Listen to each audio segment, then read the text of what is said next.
In this video we are focusing on largely getting your images processed the right way. I think that is something that a lot of people have been messaging me over my Instagram and Facebook handles and asking me, how do you get the colors right, how do you get the sharpness right, etc. So I think this is one video where we will largely focus on how do you completely transform your images. How do you add that wow factor to your images largely, right? So that's what we focus on. Again, like I always say, my workflow, my processing steps could be entirely different from the way you do it or somebody else does it, and maybe far away from being perfect. So what matters here is the final output. If your final output looks better than the raw file, or what you had envisioned in your own mind, then I think it should be acceptable. But largely, let's begin with this. So I have this beautiful image of this leopardess called Kazuri carrying a kill in her mouth.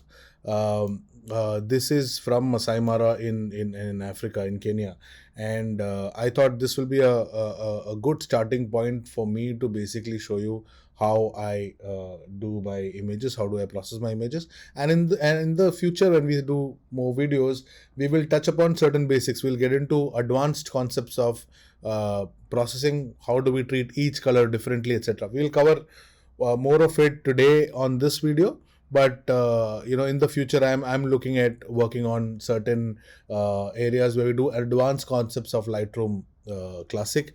If there are any more suggestions that you feel I should look at, please do put it in the comments, and I encourage you to please subscribe. That will help me to move forward. Like, comment, and share as always. Yeah, great. So with that, let's get started on this video. So the first things first, right? So when I open an image, so what you see here is a raw file. You see here .nef file. This is a Nash shot image, right? And this was shot on my Nikon gears. I promote Nikon gears. I use a Z9, and this was shot on a Z400 f2.8. My settings here are visible to all of you, right? So the first things first. So what I would do is, first I would go check my lens correction. I will remove any chromatic aberrations that you may have. With these kind of lenses and the cameras that one uses, you're not bothered about that, but still, it's a good habit to follow. Profile, I would go to camera standard because that is what I shot this image on, right? So therefore, I will leave it at, in my terms, as shot, right?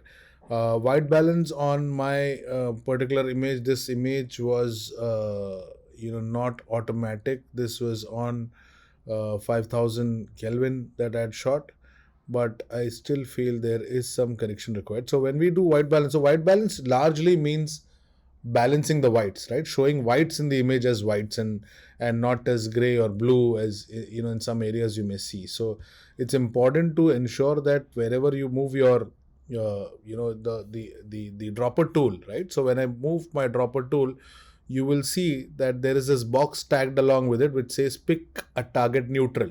Now this basically looks at a neutral color, right? Whether it is a gray or a black or a plain white kind of a color, right? So that is where you would want to target. So basically what you want to tell Lightroom is that white should look as white or gray should look as gray. Therefore, use the dropper tool, move around to find something where your RGB values could be as close to each other as possible. Right, so this is a value where I'm getting 37, 36.8 and 39.7. So the blues are slightly on the higher side, but let's look at it. And if there's any correction required, we can. I think this looks okay. Let's go on full screen. Yeah, this looks fine, right? And I'm not happy with the cropping here. I think because I will use this on Instagram more, let me have this crop to 4:5 ratio and get the composition right. Yeah, this looks okay. A tighter frame looks okay. Right, now if you look at the histogram, this is an underexposed image, right? So the exposure, there are not too many peaks on the highlights and the whites. So I will leave the exposure as is, but I will try and increase my highlight to some extent. I will also increase my shadows a little bit. Generally, I generally reduce my highlights, but on this image, I think slightly more will be helpful. Whites again is peaking too much, so yeah, let's leave it here. Yeah, plus 22 there, and blacks, right? So you can always check by holding down Alt or Option key, whether you're using a Windows or a Mac, and hold down Alt or Option, then click on the blacks, and then start moving it till you start seeing these peaking. Now these peaking color peaks are areas where you're losing detail, so you bring it back just to the point where you're about to see those peaks, right? So leave it there. Same for whites, we take it up. Yeah, so you see here it starts peaking on the fawn. Come back and leave it here. This is too much. Let's go down a bit. Yeah, looks okay, right? So this looks okay. I don't touch the texture, clarity, etc. The image is, acceptably sharp. I don't do any of those things. Yeah. Okay. Then I go down to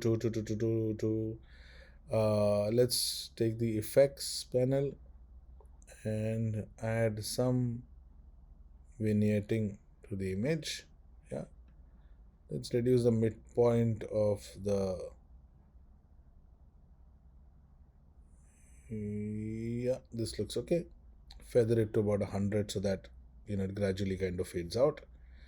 Right, that looks okay. Now let's come to the masking panel. So once we've done the editing, right, so we looked at the basic stuff. We may revisit this if required, but now what we want to do is we want to, let's say, go to masking and now start treating the subject and the background separately to make the subject stand out. So let's first treat the background, right?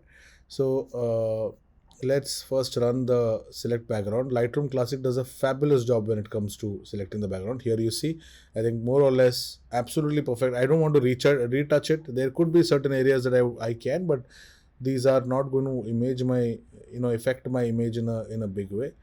I will slightly reduce the exposure here. Yeah, maybe take down the clarity a bit to. Yeah, that's it. Right now I'll create another mask.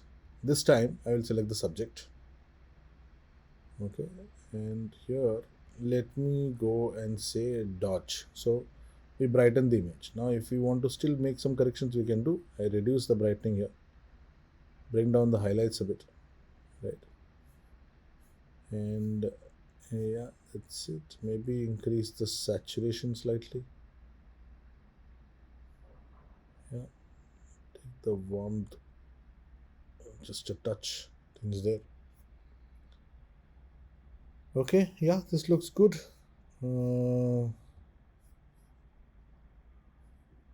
This looks absolutely fine, right? Let's take another mask, and this time I'll take a brush. I want to work on the eyes of this leopard. So I'm gonna bring it back here.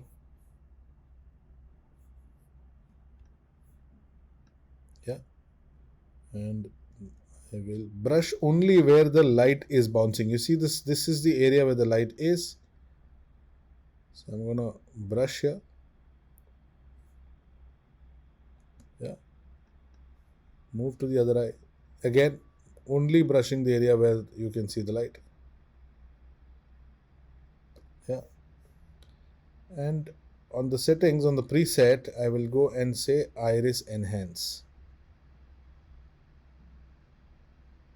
Right.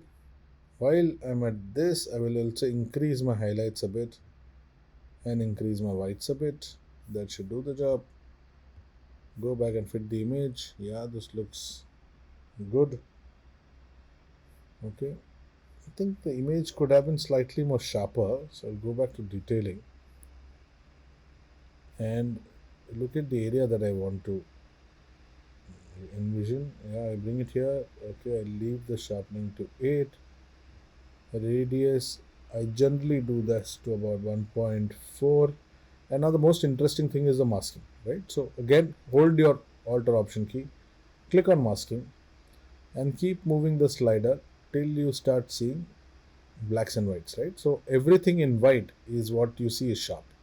Everything in black is not sharp. So the sharpness is not affecting the darker areas or the blacker areas, right? So you bring it to a point where whatever we want sharp is the only area that's getting affected. We leave it here, and if I go to 100% zoom, yeah, you see this. Let me show you the before after. This is the before, this is the after. Not sure if you're able to see this on screen right now, but I can see considerable change. Maybe on the screen you may not see too much, which is fine, but this is a step that always helps. I'll wait here for a second if you want to copy these settings. Generally for most images, especially wildlife, this will always hold true, right? So I'll leave it at that.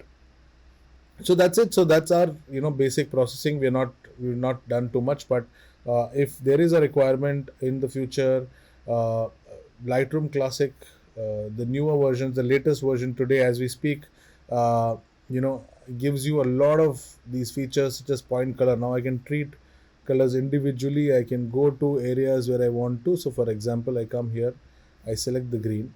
Now I can only treat the green there. I reduce the sharpness there, sorry, saturation there. I increase the luminance, maybe increase the hues, maybe, right?